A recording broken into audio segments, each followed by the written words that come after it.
후토크입니다. 한국이 16일 저녁 부산에서 페루와 A매치를 가졌습니다. 결과는 아쉬웠어요. 네, 클린스만 감독 부임 후 치른 세 번째 경기였고요. 특히 지난 3월과 달리 이번 소집에는 선수 변화폭이 많았기 때문에 클린스만 감독이 추구하려는 방향성이 조금 더 드러나지 않겠느냐 싶었는데 어떻게 보면 클린스만 감독 부임 후 가장 좋지 않은 내용의 경기로 인해서 좀 아쉬움이 많이 남았던 경기였습니다. 같은 남미 국가지만 지난 3월이 좀 강호 이미지가 강한 국가들이었다면 이번에 페루는 그렇지 않아서 좀 쉽지 않았을까. 그리고 사실 부임 후 3경기에서 1승 정도는 해야 그래도 감독이 세상 모든 감독이 다 그런 욕심이 있거든요. 그래서 욕심이 있었을 텐데 그렇지 못했습니다. 한국은 초반부터 밀리는 양상으로 경기를 했어요. 그러다가 그 양상을 빨리 끝내지 못하고 연속된 실점 위기 중에 하나 전반 11분 레이나에게 내준 실점 위기에서 결국 한 골을 내주고 말았습니다. 그리고 전반전에 경기력을 좀 회복해서 결국엔 전반전은 한국과 페루가 슛 횟수가 똑같아진 상태에서 마무리는 했어요. 네. 하지만 후반전 초반에도 완전 경기를 장악한 건 아니고 좀 비슷한 흐름 정도까지밖에 회복을 못하니까 교체 카드를 좀 썼습니다. 그러면서 포메이션을 바꾸고 비로소 주도권을 확실히 잡고 밀어붙였죠. 하지만 그럼에도 불구하고 동점골은 나오지 않았고요. 한국이 0대1로 경기를 마쳤습니다. 자, 그럼 이 경기 어떤 내용이었는지 한 4가지 정도로 요약해서 얘기를 해보려고 하는데요. 첫 번째 얘기 주제는 요겁니다. 클린스만 감독이 선발로 꺼내든 4-4-2 포메이션. 저희 이렇게 요약을 해봤어요. 마치 레고인데 설명서가 없는 레고 같았다. 네. 뭐 어떻게든 조립은 되지만은 만들어 놓고 보니 이게 뭔데? 네. 예, 약간 그런 느낌이었고. 그러니까 정확히 딱 그 자리에 붙는 자리가 어딘지를 모르는 채로 경기를 한. 네. 이제 4-4-2 포메이션은 벤투 감독 시절에도 우리 대표팀이 거의 쓰지 않았던. 조금 썼어요. 네. 조금. 네. 지금 대표팀이 이선하고 윙 쪽에 좋은 자원들이 워낙 많다 보니까 뭐 이선 쪽에 좀 숫자를 많이 두거나 미드필드 숫자를 많이 가져가는 스타일을 하고 있는데 오늘 클린스만 감독이 일단 오영규, 황희찬 선수를 같이 세우는 4-4-2 전형으로 나왔는데 그 특히 또 수비 라인 김민재 선수가 지금 군사훈련을 받으러 기초 군사훈련을 받으러 훈련소에 들어갔고 김영건 선수가 부상으로 빠지고 지금 수비 라인 쪽에 변화가 많다 보니까 이쪽에 조금은 디테일한 어떤 지시라든가 준비된 움직임, 플레이 이런 게 나와야 되는데 전반 초반부터 그런 것이 없이 페루에게 완전히 끌려다녔다는 점. 그래서 전형만 변화를 준 게 아니냐 이런 좀 생각이 들었습니다. 네, 사실 4-4-2 전형이 정확히 4-4-2인지 아니면 4-2-3-1과 4-4-2의 중간인지 말하기 좀 힘들지만 4-4-2 비슷한 걸 벤투 감독이 했을 때 보면 주로 투톱 중에 한 자리를 이제 손흥민을 주고 뭐 4-2-3-1일 수도 있죠. 그게 4-4-1-1일 수도 있고 아무튼 손흥민한테 프리롤을 줬을 때 손흥민 경기력이 살아날 때가 있었고요. 마찬가지로 오늘 손흥민의 대역이라고였다고 할 수 있는 황희찬도 투톱에서의 프리롤을 좀 잘하는 편이거든요.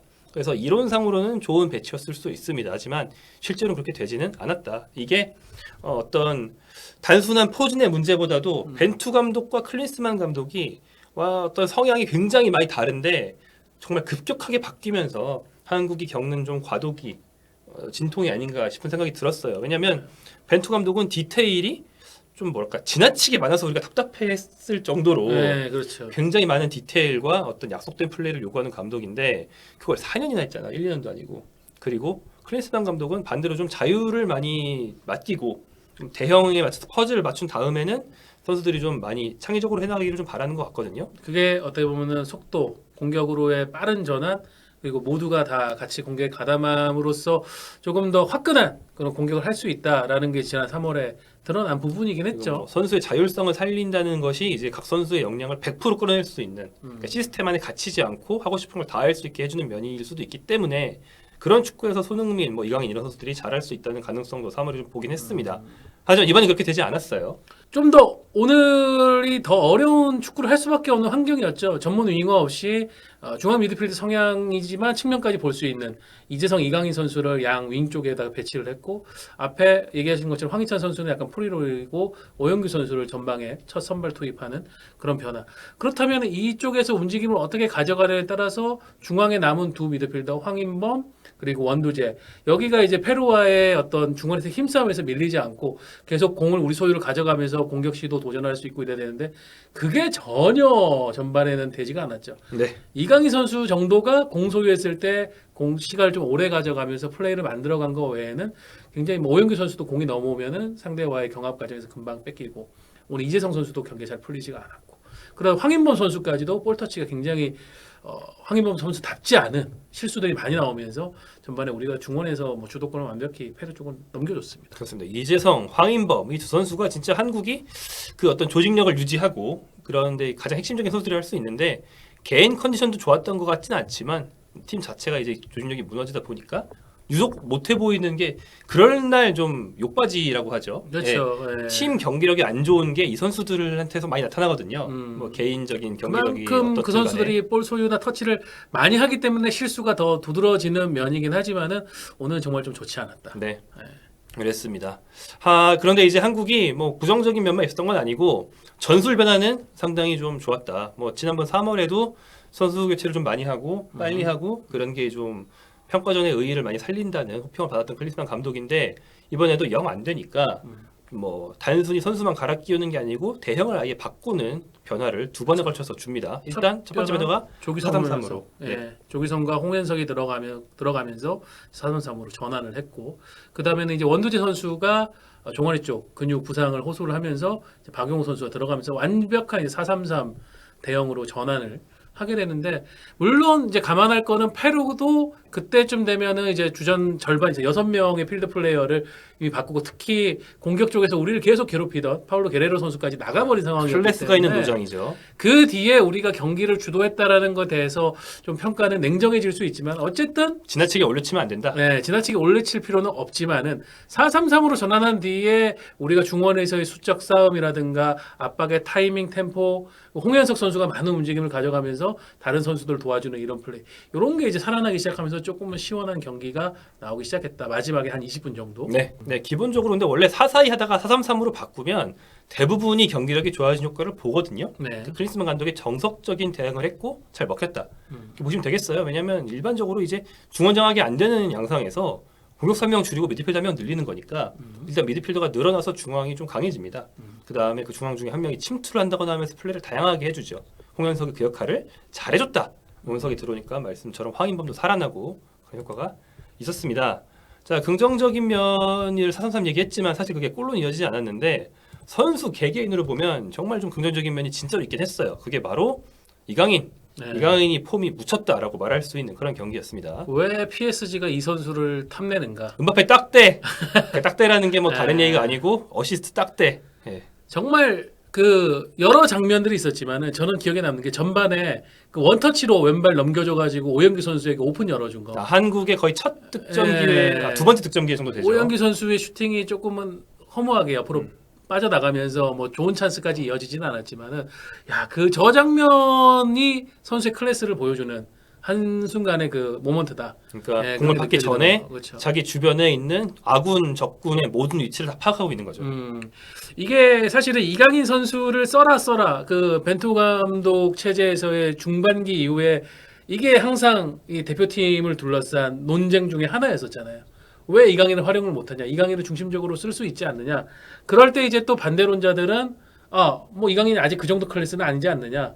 그리고 벤투호 자체가 선수가 들어와가지고 적응을 하고 이 팀이 하려고 하는 축구를 숙지를 해야 완벽하게 녹아들 수가 있는데 그 시간이 필요하다. 뭐 이런 식의 논쟁들이 치열했는데 자 월드컵에서 이강인 선수가 이제 대표팀의 중심으로 올라설 수 있는 발판을 마련을 했고 클린스만 감독은 어쨌든 이강인 선수를 굉장히 활용을 많이 하고 있거든요. 오늘처럼 손흥민 선수가 없고 뭐 미드필더 공격적 포지션은 아니지만 김민재 선수도 없고 뭔가 팀의 중심이 될 선수가 필요하다라는 생각이 드는 상황에서 이강인 선수가 그 역할을 해줬다는 거는 굉장히 좀 의미가 크지 않았나. 네, 뭐 이게 뭐 그렇다고 해서 벤투가 틀리고 클리스만이 맞다 이런 건 아니고 이강인 선수가 딱 좋은 타이밍에 거의 뭐 좀만 더 하면 월클이라고 기대를 해도 될 정도로 엄청나게 성장을 했거든요. 지난 1년 동안. 마요르카에서 쌓은 자신감이 어마어마하죠 지금. 네, 마요르카에서 어엿한 프로 선수 정도를 넘어서 스페인 라리가에서 볼키핑과 드리블이 가장 좋은 미드필더 중에 한 명. 오늘도 솔직히 지난 1년은 전 세계에서 제일 좋은 미드필더 중 한 명입니다. 그렇죠. 그걸 봤기 때문에 오늘도 페루 선수들이 이강인 선수 공을 잡으면 기본 2명이 붙고 많은 3명이 붙어가지고 드리블 돌파를 못 나가게 하려고 하는데 거기서도 공을 살려가지고 어떻게든 빠져나가려고 그렇죠. 하는 그런 기술들. 거의 이강인이 뚫고 나가든지 아니면 파울 얻어내든지 아니면 사이드 라인 아웃이라도 시키든지 뭐 그런 식이었고 그거를 본 다음에 꼭 슬로우 모션 이강인 발 쪽을 보여주는데 공을 이렇게 달았다가 발바닥으로 긁었다가 네. 어깨를 먼저 넣었다가 진짜 물 흐르듯이 다양한 기술을 다 쓰는데 다 먹혀요. 네. 네, 이강인입니다. 근데 또 이강인 선수가 개인으로 이제 다 그 선수들을 뚫을 수가 없는 상황에서 이제 조규성 선수가 들어오면서 그 월드컵 가나전을 연상시키는 장면들이 굉장히 많이 나왔어요. 이강인 선수가 오른쪽 측면을 이동해가지고 한번 접어서 왼발로 바로 올리면은 조규성 선수의 머리로 계속 도착하는 그 택배 크로스. 요게 이제 후반에 우리가 만든 찬스의 다수였죠. 전반에도 이강인 선수가 좀 그런 식의 상황을 맞이할 수 있는 그런 유형의 배치, 스트라이크 배치. 왜냐면 오영규 선수는 유형이 다르거든요, 스타일이.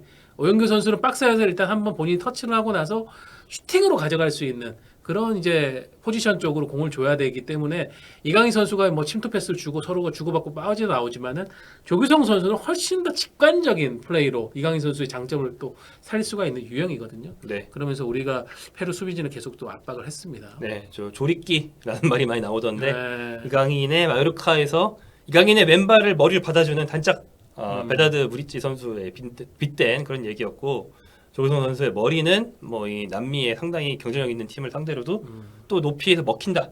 머리에 다 된다. 조규성 선수도 보여줬습니다. 그 경기 끝나고 나서 이강인 선수가 원샷이 잡혔는데 빡쳐 있었어요. 굉장히 빡쳐 있는 표정을 보면서 이 선수의 승부욕 그런 것도 느껴졌고 네. 뭔가 이제 대표팀이 다음 10년의 이 흐름을 주도할 수 있는 우리가 또 확실한 중심적인 선수가 있구나. 손흥민 선수 다음 세대는 역시 이강인이 이끌 것 같다라는 거 오늘 경기를 통해서 다시 한번 확인한 것 같습니다. 네, 몇 달 전까지 무슨 스페인 중위권 팀 이런데 이적설 막 나오는 거 보고 우리가 두근거렸던 우리 자신을 반성해야 된다. 지금 아틀레티코, 파리 생제르맹 이러고 있는데 말이야. 이제 월클 문턱으로 막 넘어가고 있는 그런 선수의 모습을 오늘도 우리 보면서 좀 경기가 답답할 때도 많이 좀 재미를 찾을 수 있었다. 이러니까 PSG가 반하나 안 반하나. 그렇죠. 맞습니다. 네. 그런 날이었고 그 다음에 새로 들어온 선수들이 많았어요. 물론 크리스만 감독이 자의로 많이 바꾼 것도 있지만 또 타의로 어쩔 수 없이 들어온 선수도 있었는데 일단 선발 라인업부터 보면 수비 쪽 중심으로 새로운 선수들이 대거 들어왔는데요. 오른쪽 풀백 안현범은 데뷔전이었고요. 중앙 수비수 박지수, 정승현은 사실 기존 벤투호부터 이어진 수비수 순번을 보면 한 5, 6순위 정도라고 볼 수 있지만 충분히 선발로 나올 자격이 있었고 한때는 뭐 3, 4순위였던 선수들인데 선발 조합을 잃었습니다. 그리고 수비형 미드필더로 원두재가 정말 오랜만에 나왔어요. 네. 뭐 안현범 선수 같은 경우에는 제가 라이브 방송 중에도 얘기를 했습니다. 오늘 안현범 선수가 아마 수비적인 측면에서 본인이 이 포백 수비에서도 분명히 역할을 해줄 수 있다는 걸 좀 증명하고 싶어 하지 않을까? 의식하고 나왔다. 그걸 의식하고 있다는 게 경기 중 플레이에서 계속 나왔죠. 이제 몸을 이용해가지고 굉장히 적극적으로 했는데 제가 볼 때 그 의식이 좀 과했던 것 같아요.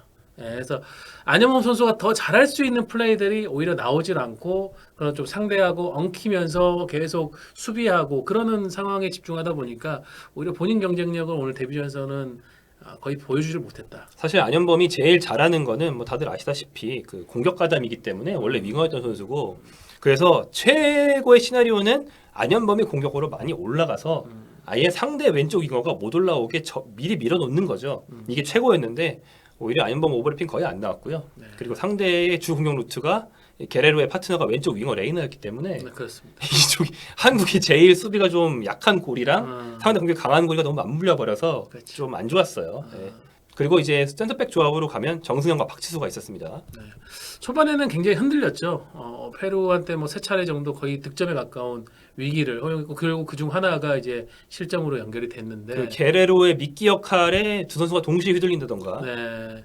근데 또 이제 전반 중반 이후부터는 조금씩 안정을 되찾기 시작했고 정승현 선수가 초반에는 좀 흔들리면서 뒤에 있는 골키퍼 김승규 선수와의 커뮤니케이션에도 약간 문제가 있는 모습도 보였지만은 후반에는 안정감을 보였고 특히 박지수 선수 같은 경우에는 후반에 우리가 경기가 풀리지 않는 상황에서 전방으로 공간으로 보내주는 긴 패스가 여러 차례 성공을 하면서 오른발로 찍어주는 네. 패스가 좋았습니다. 역시 이 선수가 갖고 있는 그런 정확한 패스에 의한 빌드업의 필요성 이런 게 또 잘 드러났던 것 같고요. 네, 원두지 선수는 열심히 뛰다가 종아리가 이제 올라오는 걸로 보이는데 부상으로 교체돼 나갔는데요.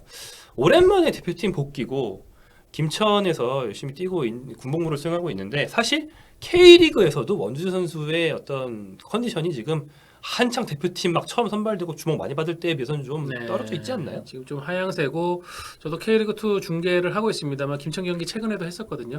그 경기도 원두재 선수 센터백을 봤습니다. 네, 지금 수비형 미드필더 포지션을 안 본 지가 좀 한 두세 달 정도 됐어요. 아. 네, 그러니까 그런 상황에서 오늘 경기 모처럼 뛰었고 그러다 보니까 오늘 크리스만 감독은 이전 경기들의 수비 전술과는 좀 다르게 두 명의 센터백하고 원두재 선수 요 세 명으로 이제 우리가 공격에 치중할 때는 그 세 명의 수비만을 남겨놓는 방식을 택하긴 했는데 또 원두재 선수가 그런 수비 전환에 대한 역할보다는 일단 미드필더 쪽에서 해야 되는 본연의 역할이 좀 또 아쉬웠던 것 같고 뭐 열심히 노력을 많이 해주긴 했는데 커버 범위도 넓게 하면서 공교롭게 원두재 선수가 교체된 박용우 선수가 짧은 시간 동안 또 좋은 모습을 보인 게 약간 더 비교가 된 것 같습니다. 네, 원주재 선수는 예전 대표팀 처음 발탁됐을 때는 미드필더로 잘하고 있을 때인데 대표팀은 센터백 보고 지금은 수석팀은 센터백 보는데 대표팀에서는 미드필더를 시키고 예. 본인이 제일 잘하는 걸 좀 시켜주지라는 아쉬움은 있을 수 있을 것 같습니다. 오늘의 모습이 원래 원두재 모습은 아니라는 거. 예, 한참 좋을 때는 절대 오늘 정도의 퍼포먼스가 네, 아닙니다. 그렇죠. 근데 그러면 자연스럽게 교체 투입된 선수들 3명 얘기하는 것 중에서 박용우부터 가보면 네. 수비형 미드필더로 원두재 박용우 둘이 뽑혔는데 들어온 박용우가 그 아까 말씀드린 후반전 4-3-3 포메이션의 뒤쪽 꼭지점 자리에서 뭐 공수 양면에서 상당히 좋은 판단력과 정확한 패스로 존재감이 있었어요. 다양한 역할을 해줬죠. 공중볼 처리도 해줬고 공중볼로 끊어주는 역할 그리고 라인 올라가서 페루 수비 라인이 뒤쪽으로 막판에 많이 쳐졌기 때문에 과감하게 올라가지고 크로스도 정확하게 올려주는 그런 모습 그게 또 조규성, 황의조 선수 쪽으로 전달이 됐었고요. 박용우 선수의 강점은 역시 킥력인데 이게 어떻게 보면은 그 지난 한 5년 정도 대표팀 주전을 점했던 정우영 선수의 장점하고 굉장히 비슷한 부분입니다. 거기다가 박용우 선수는 조금 더 수비적인 역할에 강함이 있기 때문에 그 정우영이 기성용의 후계자로서 뭐 지난 수년간 큰 짐을 부담해 왔죠. 그렇다면 정우영이 이제 대표팀에서 존재감이 조금씩 약해지면 그 대체자는 누가 할 것인가? 손준호 선수 외에는 그동안 얘기할 만한 자원들이 많지가 않았는데 오늘 일단 박용우 선수가 데뷔전에서 합격점을 받을 만한 부분을 했다. 물론 대표팀 합류를 앞두고 불필요한 SNS로 빚어진 인종차별 논란이 박용우 선수 좀 위축되게 만들었을 것 같은데 뭐 일단 오늘 경기에서는 본인이 경기력만 저희가 경기 외적인 거 말고 경기력만 놓고 봤을 때는 괜찮게 데뷔전을 치렀다라고 평가할 수 있겠습니다. 네, 뭐그 논란에 대해서는 추후 뭐 연맹에서 징계가 나올 것으로 알고 있습니다. 징계위원회가 열릴 것으로 알고 있습니다. 네. 박용우 선수는 정우영 선수, 전임자인 정우영 선수랑 스타일이 좀 비슷하죠. 네, 뭐 잘 이어받을 수 있을 것 같고요.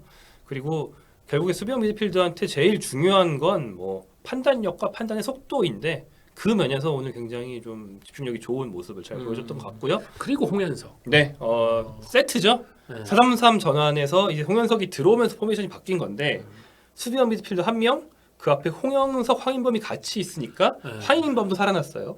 성이 홍씨라서 그런지 모르겠는데 약간 홍길동처럼 동해 번쩍 서해 번쩍.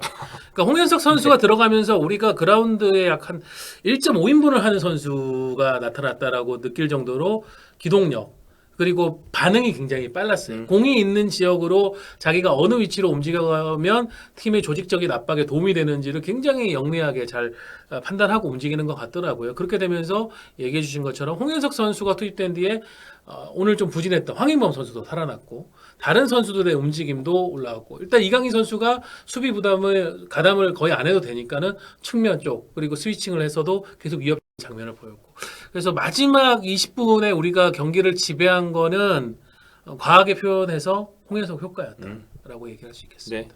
그리고 이제 수업팀 hen트에서의 모습을 보면은 그 효과에 더불어서 플러스 알파로 이제 페널티 박스 침투를 통한 골이나 어시스트도 쏠쏠이 올려준 선수인데 오늘은 그 시도 자체가 거의 없긴 했거든요. 그래서 앞으로 자신감도 찾고 플레잉 타임 눌리면서 이것까지 보여준다면 공격력에도 도움이 될 수 있는 굉장히 영리한 것 같아요. 오늘은 전체적으로 팀 경기력, 팀 조직력을 올리기 위한 심플한 플레이, 공소유를 많이 가져가지 않았어요. 거기다 패스나 이런 거를 원터치, 투터치 안에서 다 해결을 하면서 팀을 살리는데 역할을 하면서 제가 볼 때는 아마 코칭 스태프가 상당히 좋은 평가를 내렸을 것 같습니다. 또 이를테면 홍현석이 압박을 해서 상대 수비 실수를 패스 실수를 유발하고 네. 그걸 박용우나 황인범이 가로챈다거나 이런 식으로 홍현석에게 기록되진 않지만 좋은 플레이가 많이 있었습니다. 그리고 이제 오늘 가장 뜻밖의 데뷔는 박규현인데요.